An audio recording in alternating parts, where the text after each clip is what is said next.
ओम नमः सिद्धेभ्य। नमो नमः सतहितंकराय वीराय भव्याम्बुजभास्कराय अनंतलोकाय सुरार्चिताय देवादिदेवाय नमो जिनाय देवादिदेवाय नमो जिनाय। पंच परमेष्टि भगवान की जय। परम पूज्य आचार्य भगवंत गुरुवर विशुद्ध सागर जी मुनि महाराज जी की जय। परम पूज्य मुनि श्री सुप्रभ सागर जी महाराज जी की जय। अनंत विकल्प, अनंत संसार, एक समीचीन विकल्प जो बन सकता है आपके लिए सुख का आधार। अनंत संसारी जीवों के मन में प्रतिपल प्रति समय अनंतानंत विकल्प उत्पन्न हो सकते हैं, लेकिन वे अनंतानंत विकल्प आपके लिए अनंतानंत संसार का ही साधन बनते हैं। आप थोड़ा सा पुरुषार्थ करें और अपने उन विकल्पों को समीचीनता प्रदान करने के लिए एक विकल्प को भी आपने समीचीनता प्रदान की है तो वही एक विकल्प आपके लिए सुख का अनंत सुख का भी साधन बन सकता है। परम पूज्य आचार्य भगवंत गुरुवर विशुद्ध सागर जी महाराज के मंगल सुभाषिष से हम सभी को परम पूज्य मुनि श्री सुप्रभ सागर जी महाराज ने प्रच्छना नाम के स्वाध्याय के रूप में वह अनूठी विधा प्रदान की है, जिसके माध्यम से हम अपने ही मन के विकल्प का सम्यक रूप से समाधान आगम के परिप्रेक्ष्य में प्राप्त कर सकते हैं। ऐसी वह आत्मकल्याण की अनूठी विधा समीचीन विकल्पों का सम्यक समाधान, जो कि हम सभी प्रतिदिन परम पूज्य मुनि श्री के मुखारबिंद से प्राप्त करते हैं, और वही सम्यक समाधान हमारे लिए कभी न कभी आत्मकल्याण का साधन अवश्य ही बनेगा। ऐसे आत्मकल्याण की अनूठी विधा समीचीन विकल्पों का सम्यक समाधान आप भी जुड़ सकते हैं। अपना समीचीन विकल्प परम पूज्य मुनि श्री तक प्रेषित करें और उसका सम्यक समाधान प्राप्त करके अपने कल्याण का पथ प्राप्त करने का पुरुषार्थ करें। प्रारंभ करते हैं आज के उस सम्यक समाधान को। और आज के पहले विकल्प के लिए प्रतिष्ठाचार्य पंडित मुकेश शास्त्री गुड़गांव हरियाणा से महाराज श्री के श्री चरणों में कोटि कोटि नमस्ते निवेदित करते हुए अपना समीचीन विकल्प रख रहे हैं कि महाराज जी, जिनागम में ऐसा कथन आता है कि पंचम काल में चाहे कोई श्रावक हो या साधु कोई क्यों ना हो, वह कितनी भी साधना करे वह पंचम स्वर्ग से आगे नहीं जा सकता। फिर इस पंचम काल में मुनि बनने का क्या लाभ। हमारे समीचीन विकल्प का सम्यक समाधान करने की अनुकंपा करें। नमोस्तु महाराज जी, नमोस्तु। ओम नमः सिद्धम। परम पूज्य आचार्य भगवान गुरुवर विशुद्ध सागर जी महाराज की पंचम काल में साधु और श्रावक की स्वर्ग गमन की सीमा अवश्य है, पर दोनों के स्वर्ग गमन में या स्वर्ग प्राप्ति में बहुत अंतर हुआ करता, क्योंकि कहने के लिए वह स्वर्ग में जो कल्पवासी देवों को या उस देव गति को प्राप्त करना, ये सामान्य कथन अवश्य ही प्राप्त होता है, पर उस सामान्य कथन के साथ साथ विशेष अवस्थाओं को भी वहाँ समझने की आवश्यकता है। तात्पर्य ये है कि देवगति भले ही देव उस अच्छी गति या सद्गति के निमित्त से स्वीकार की जाती है, पर देवगति में भी दुर्गतियों को समझने की आवश्यकता है। जो चार प्रकार के देव कहे जाते हैं, भवनवासी, वेंतर, ज्योतिष और वैमानिक या कल्पवासी, उनकी उस विशेष अवस्था के अनुसार दुर्गति सदगति भी स्वीकार होती है। जैसे भवनवासी, व्यंतर और ज्योतिष इन देवों को देव गति प्राप्त होने पर भी सदगति नहीं अपितु वह देव दुर्गति के रूप में ही स्वीकार किया जाता है। रही बात जो विमानों में रहने वाले वैमानिक देव है, उन वैमानिक देवों के निमित्त से भी कुछ दुर्गतियों के रूप या उन स्वर्गों में रहने वाले देवों को भी जो निम्न प्रकार के देव होते हैं, चूँकि 10 प्रकार के देवों की वहाँ भी कल्पना हुआ करती है सामानिक, इंद्र, त्रायस्त्रिंशत, लोकपाल आदि की अपेक्षा से, तो उनकी अपेक्षा से जो भी उनमें अंतर देखने में आता है, यही अंतर वहाँ श्रावक बनकर और साधु बनकर स्वर्ग जाने की सीमा के अनुसार पंचम काल के अपेक्षा से समझना होगा। क्योंकि साधु मुनि बनकर मुनि दीक्षा धारण करते हुए निरतिचार व्रतों का पालन करना, भावलिंग को धारण करना, ये भी इसमें बहुत बड़ा मैटर है कि भावलिंग सहित मुनि दीक्षा धारण की है या मात्र द्रव्यलिंगी मुनिराज बने हैं। श्रावक भी किस प्रकार से वास्तव में श्रावक अवस्था को या श्रावक भावलिंग को प्राप्त है, या मात्र दिखावे के लिए श्रावक बने हैं, या मात्र श्रावक कुल में जन्मे हैं। तो ये भिन्न प्रकार से उनकी अंतरंग विशुद्धि, अंतरंग कर्मों का क्षय क्षयोक्षम आदि के निमित्त से भी ये सभी व्यवस्थाओं को समझते हुए ही इसका वास्तविक निर्णय किया जा सकता है। रही बात दोनों समान रूप से 5वें सर्ग तक पहुंचने की जो सीमा मर्यादा निर्मित की है या प्राप्त की है, वहाँ ये अवश्य समझे कि जो उस इंद्र, सामानिक, त्रायस्तेंस, लोकपाल आदि के निमित्त से जो उत्कृष्ट भेद उन वैमानिक देवों में भी होते हैं, उनमें अगर पहुंचना है तो नियम से साधु मुनि, वह भी भावलिंगी निरतिचार व्रतों का पालन करने वाला ही जीव वहां पहुंच सकता है। सामान्य श्रावक ऐसे उत्कृष्ट पदों को प्राप्त नहीं हो सकता है, क्योंकि उन स्थानों को प्राप्त करने के लिए जैसे सौधर्म है, ऐशान है, इन स्वर्गों में जो विशेष रूप से उत्कृष्ट पुण्यात्मा जीव पहुँचते हैं, वे सामान्य रूप से श्रावक होकर नहीं पहुँच सकते। जब तक महाव्रतों की निरतिचार भावलिंग के साथ आराधना नहीं होती, तब तक इन उत्कृष्ट पदों को प्राप्त नहीं किया जाता। जैसे उन 10 भेदों में वैमानिक देवों में अंतर देखा जाता है। कुछ देव सौधर्म आदि की आज्ञा से विमान बनकर या वाहन बन के आते हैं, कोई तिर्यंच बनता है, कोई सैनिक है, अनेक जाति के देव आदि आदि जो भिन्न भिन्न प्रकार के देवों की वहाँ गणना की जाती है, उनके परिप्रेक्ष्य में ये सभी व्यवस्था भिन्न भिन्न समझना होगी। भले ही श्रावक उन स्वर्गों तक पहुँच रहा है, पर वह पूर्ण रूप से अनेक जाति के देव बन सकता है, या और भी जो निम्न प्रकार के देवों की संकल्पना वहाँ पर होती है, कल्पनाएं जहाँ होती है, इंद्र से लेकर वह अनेक जाति तक, तो नीचे नीचे के जो पद है, जो व्यवस्था है, वह साधु बनकर नहीं अपितु श्रावक बनकर ही प्राप्त होती है। साधु निरतिचार संयम का पालन करते हुए भावलिंग के साथ नियम से उन स्वर्गों में भी उत्कृष्ट पदों को प्राप्त करता है। नियम से नीचे वाले पदों को प्राप्त करने वाले वे श्रावक ही होते हैं, और श्रावक भी तथाकथित श्रावक होते हैं। भावलिंगी जो आवश्यकों का पालन करने वाले व्रती श्रावक जो होते हैं, वो भी उनमें से ही और उच्च उच्च पदों को प्राप्त करते हैं। ये पदों की अपेक्षा से उनके उस वैमानिक में भी, स्वर्ग में भी जो अनेक प्रकार के देवों के भेद बताए हैं, उनकी तारतम्यता से कम अधिकपना साधु और श्रावक इनकी उस देव आयु को प्राप्त करने के निमित्त से समझना। साथ में ये भी अवश्य समझना कि श्रावक बनकर आप कितनी ही ऊंचाई तक पहुंचना, पर जब तक साधु बनेंगे नहीं, तब तक कर्मों की क्षपणा, कर्मों के निर्जरा उतने अंशों में नहीं होगी, जिसके कारण से किसी भी प्रकार से आप मोक्ष के पुरुषार्थ को, कार्यकारी पुरुषार्थ नहीं प्राप्त कर सकते। इसलिए श्रावक बनकर कर्मों के निर्जरा करना और साधु बनकर कर्मों की निर्जरा करते हुए इन उत्कृष्ट स्थानों को, स्वर्ग आदि को प्राप्त करना, इसमें बहुत अंतर है।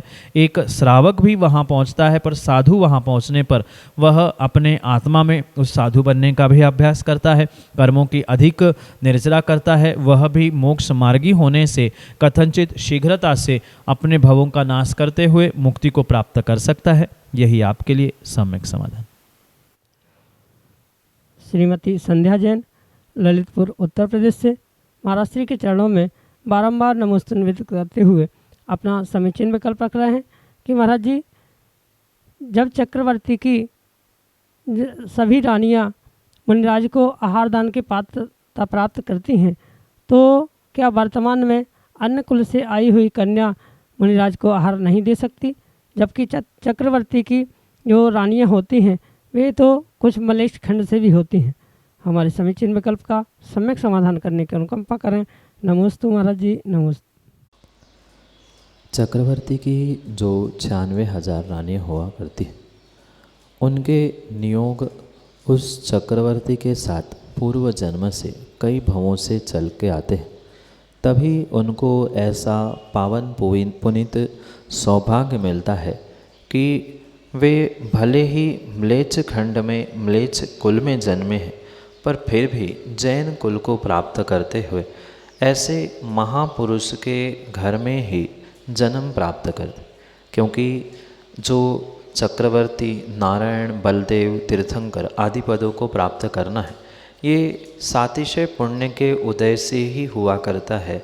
ये सलाका पुरुष महापुरुषों की पर्याय प्राप्त करना और ऐसे पुरुषों के साथ विवाह को प्राप्त करना, ये कई बरसों का, कई भवों का तपस्या का ही साक्षात फल हुआ कर।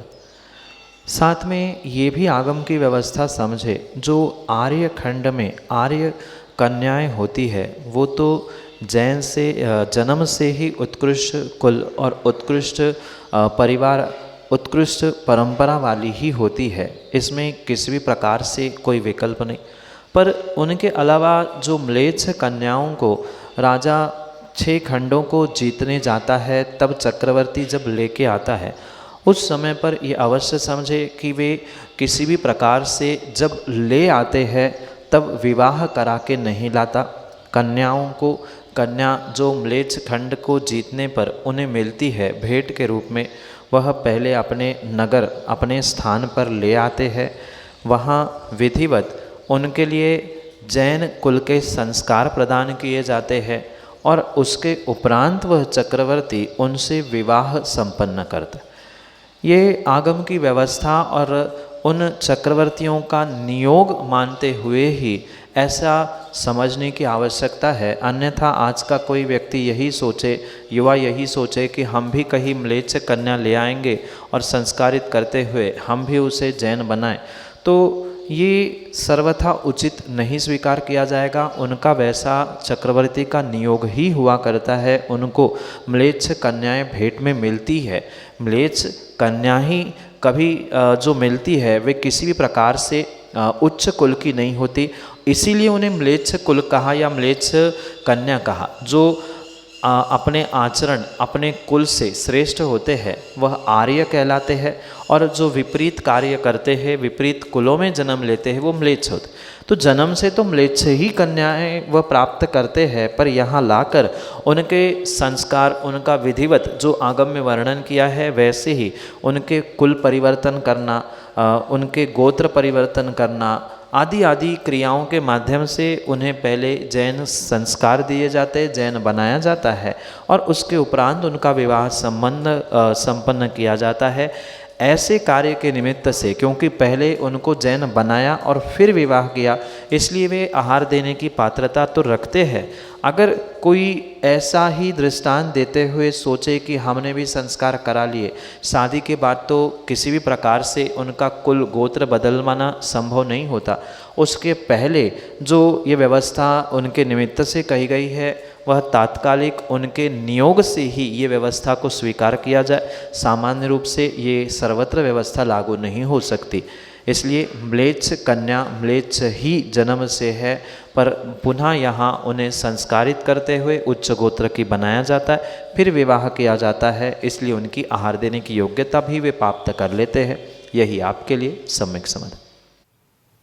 श्रीमती रागिनी जैन, भोपाल मध्य प्रदेश से महाराज जी के चरणों में बारंबार नमोस्तु निवेदित करते हुए अपना समीचीन प्रश्न रख रहे हैं कि महाराज जी, जब हमें क्रोध आता है तो हमें समझ में भी आता है कि उससे हमारा ही नुकसान है, फिर उस समय हम अपने आप को फिर भी हम अपने आप को उस समय संभाल नहीं पाते, तो हम अपने क्रोध को उस समय नियंत्रित कैसे करें। हमारे समीचीन विकल्प का सम्यक समाधान करते हुए हमारा मार्गदर्शन करने की अनुकंपा करें। नमोस्तु महाराज जी, नमस्ते। क्रोध उत्पन्न होने के कई सारे निमित्त हुआ करते हैं। एक अंतरंग निमित्त भी हुआ करता है जो कि तीव्र क्रोध कषाय का जो कर्मोदय होता है उसके निमित्त से भी क्रोध आता है। दूसरा ये भी कारण हो सकता है कि जो अक्सर सभी जीवों के भीतर देखने में आता है, व्यक्ति की महत्वाकांक्षा यानी इच्छा अपेक्षाओं की पूर्णता नहीं होने से भी जीवों को क्रोध प्रकट हो सकता है, क्योंकि जिससे जो अपेक्षाएं हुआ करती है, जो इच्छाएं हुआ करती है, उसकी पूर्ति नहीं होना और उसके कारण से स्वाभाविक रूप से व्यक्ति का क्रोध कषाय उद्वेलित होना, गुस्सा आना, ये स्वाभाविक रूप से देखने में आता है। तीसरा कारण क्रोध के पीछे आचार्य भगवंतों ने भोजन का अपर्याप्त प्राप्त होना या इच्छानुसार भोजन का नहीं होना। कभी कभार ऐसा होता है जो खाने की इच्छा है वह प्राप्त नहीं होता, या जितनी भूख है उतना पर्याप्त भोजन भी नहीं मिलता। भोजन से भी अगर संतुष्टि नहीं मिल रही है, इच्छाओं के निमित्त से संतुष्टि नहीं मिल रही है, तो भी वह क्रोध कषाय भड़क सकती है। साथ में अन्य भी निमित्त नैमित्तिक कारण हो सकते हैं, जैसे किसी विशिष्ट स्थान पर आपने अगर महसूस किया हो तो किसी विशिष्ट स्थान पर पहुंचने से किसी व्यक्तियों को गुस्सा बहुत तेज़ आती है। कुछ काल का प्रभाव भी हो सकता है, कुछ निर्धारित समय में ही जीवों को गुस्सा आती है। तो ये निमित्त नैमित्तिक रूप द्रव्य, क्षेत्र, काल और भाव, इन पर द्रव्यों का, पर क्षेत्रों का, पर कालों का, पर भावों का प्रभाव पड़ने के निमित्त से भी कथनचित जीवों को गुस्सा आ सकती है।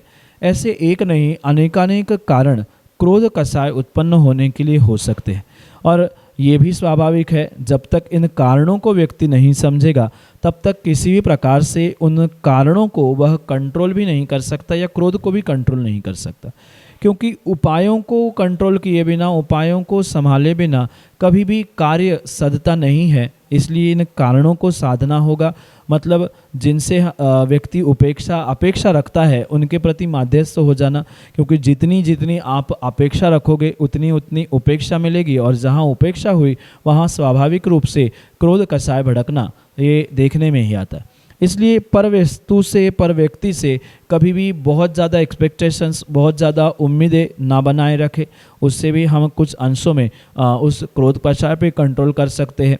ये अनुभव करने का प्रयास करें कि क्या किसी विशेष निर्धारित स्थान पर पहुंचने से गुस्सा आता है, किसी विशेष व्यक्ति को देखने से क्रोध आता है, या किसी विशेष काल में ही हमें क्रोध कषाय भड़कती है। इसका भी थोड़ा सा विवेक अगर रखा जाए, ध्यान रखा जाए, तो उस समय को, उस व्यक्ति को, उस स्थान को टालने का भी प्रयास किया जा सकता है, जिसके माध्यम से वह कषाय भी कंट्रोल हो सकती है, गुस्सा भी कम किया जा सकता है।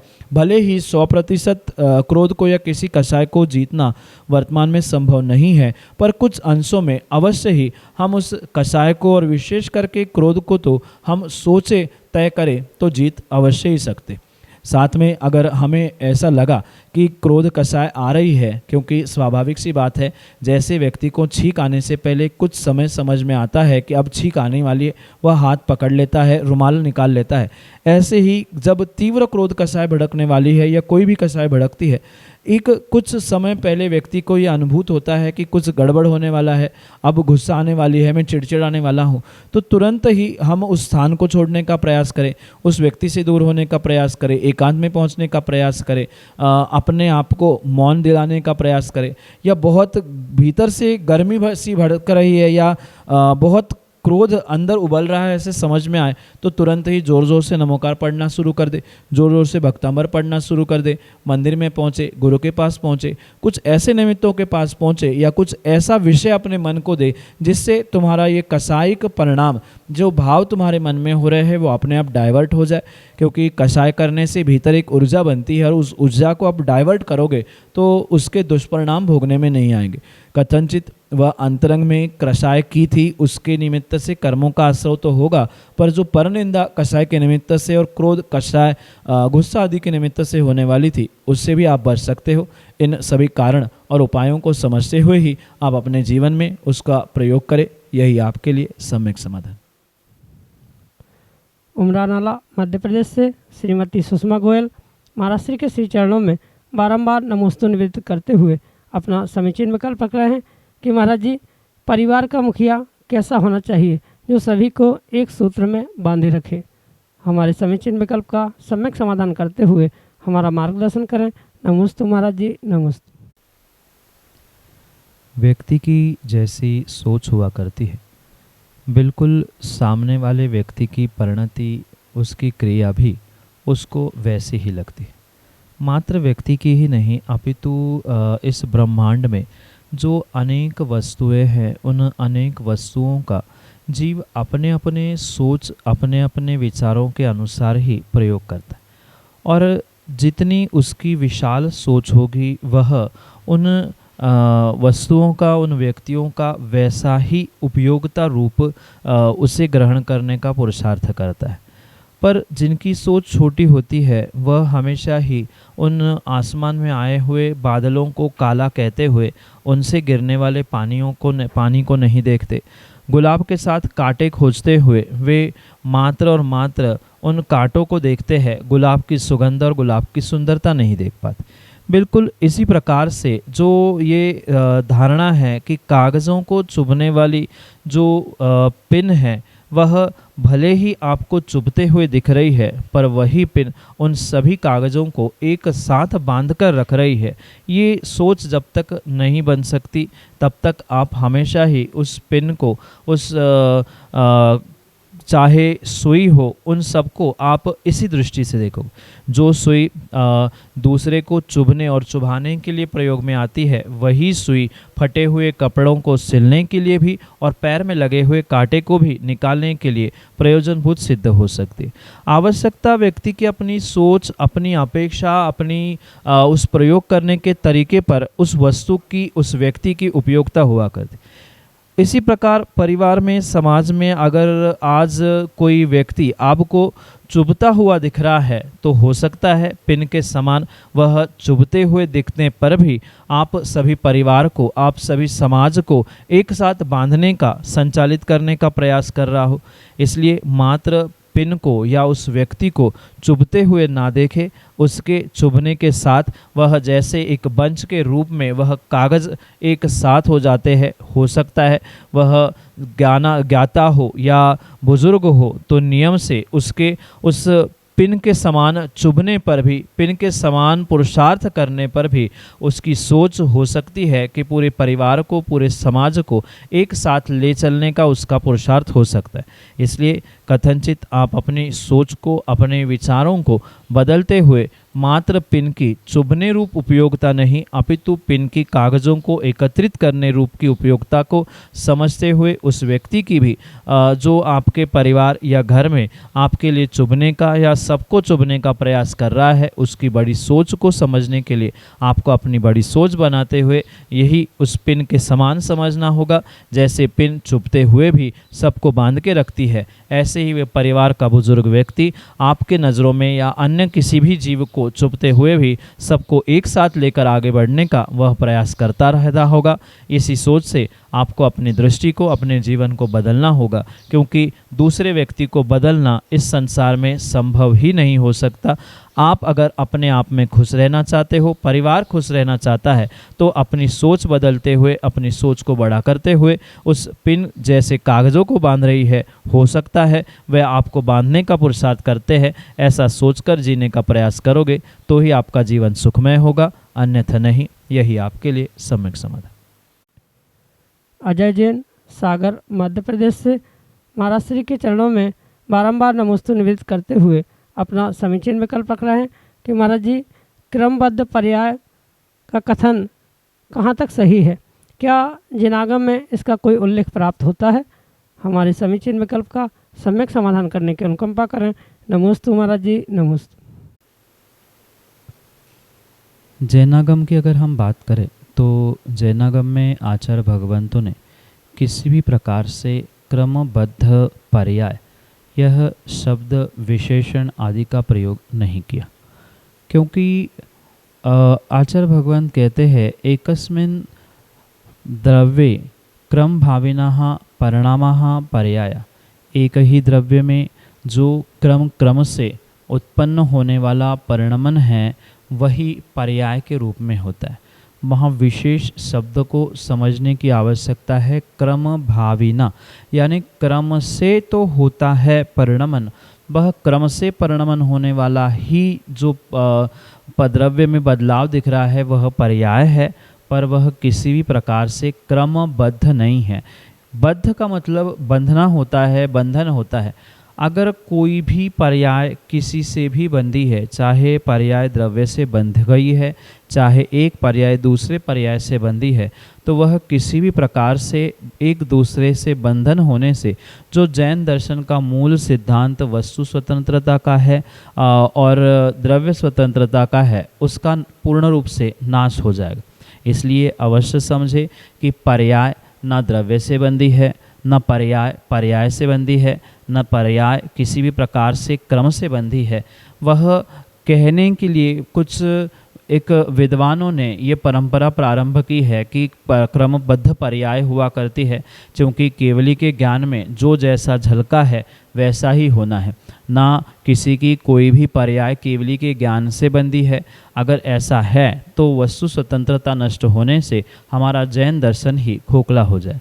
ये कितना ही परम सत्य क्यों ना हो कि केवली के ज्ञान में किसके बाद कौन सी पर्याय होना है ये बिल्कुल झलक रहा है, बिल्कुल सत्य झलक रहा है, पर फिर भी उस पर्याय को या जो पर्यायी है उसको किंचित भी इसका बोध नहीं है, इसलिए उसे हम बंधा हुआ नहीं कह सकते। और अन्य भी कुछ शब्दों से पर्यायों को समझाते हुए आचार्य भगवंत कहते हैं कि पर्याय क्रमवर्ती होती है, क्रमभावी होती है और क्रम नियत होती है, पर क्रमबद्ध नहीं है। मतलब किस पर्याय के बाद कौन सी पर्याय होनी है ये किसी भी सामान्य जीव को ज्ञात नहीं होने से उसका बंधन नहीं है, पर ये नियत है कि किसके बाद कौन सी पर्याय होनी है, क्या होना है। इसलिए ये परम सत्य समझे कि ऐसा आगम में कोई भी प्रमाण प्राप्त नहीं होता, और जो सच्चा सम्यक दृष्टि जीव होता है वह सबसे पहले आगम प्रमाण को ही आज्ञा मानते हुए, प्रभु की गुरु की आज्ञा मानते हुए स्वीकार करता है, जिसके माध्यम से वह आज्ञा सम्यक का परिपालन करते हुए अपने जीवन को उत्कृष्टता की ओर ले जाता है। जिस शब्द का आगम में उल्लेख नहीं है, हमारे आचार्यों ने जिसको लिखा ही नहीं है, ऐसे शब्दों को लेकर हम अनावश्यक रूप से उहापोह करना, तर्क वितर्क करना उचित नहीं है। सबसे पहले हम आज्ञा सम्यक का पालन करते हुए सम्यक दृष्टि बनने का प्रयास करें, और उसके उपरांत फिर उस शब्दों के विषयों को या उसके विषय में तर्क वितर्क करते हुए निर्णय करने का प्रयास करें। पहले ये श्रद्धा बनाएं कि आगम में इसका कोई भी प्रमाण नहीं है, और आगम में जो प्रमाण है पर्याय के लिए विशेषण दिए हैं वह क्रम नियत, क्रमवर्ती और क्रमभावी इसी प्रकार से है। एक के बाद एक पर्याय तो होती है, पर्याय से रहित द्रव्य नहीं होता, पर क्रम किसी भी प्रकार से कहीं भी किसी से भी केवल ज्ञानी से भी बिल्कुल भी बंधा हुआ नहीं है। इसलिए ये क्रमबद्ध पर्याय जैनागम में स्वीकार है ही नहीं। यही आपके लिए सम्यक समाधान।